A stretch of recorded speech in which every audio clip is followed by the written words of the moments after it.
but BJ breaks it up.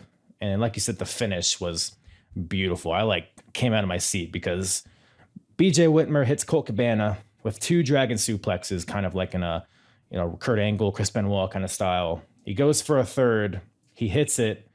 So he has the bridge on this dragon suplex, but then out of frame, Paul London comes out with a shooting star press from the top rope out of nowhere, lands perfectly, and that gives Paul London the win. Paul London wins, and I believe he goes on to get a world title shot the next show. So they're all in with Paul London. Number 1 in the rankings. Yeah, he's yeah. Well, the next show, I think he might have to work his way up. This might have brought him 3 or 2. But he's still fighting to get to that number 1. I dig it. Yeah, the way it was shot, that ending frame where you don't see London and then you do, and it just all comes together, is beautifully done. Yeah. No, it was amazing. But yeah, great showing by all those guys. And how do you follow that?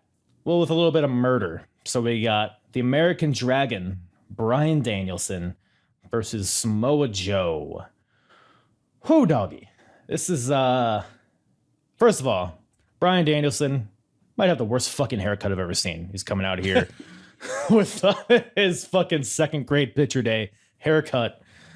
Every time I see him, man, I'm just like, because I'm watching all this stuff chronologically, I'm just like, man, can you just shave your head and put on maroon tights? I don't know what this WWE velocity Bryan Danielson is, but I've had about enough of them. This was the style in the early 2000s. Was he wearing his blue trunks or his white ones? I forget. He had blue on for this. Oh, thank God. Sometimes he wears white ones, and I'm like, nice, brother. That's a lot of faith in your asshole. Hey, he you know what? He maybe he's got his muffler stuffed. What? You don't know about the muffler? Oh, no, please tell me about the muffler.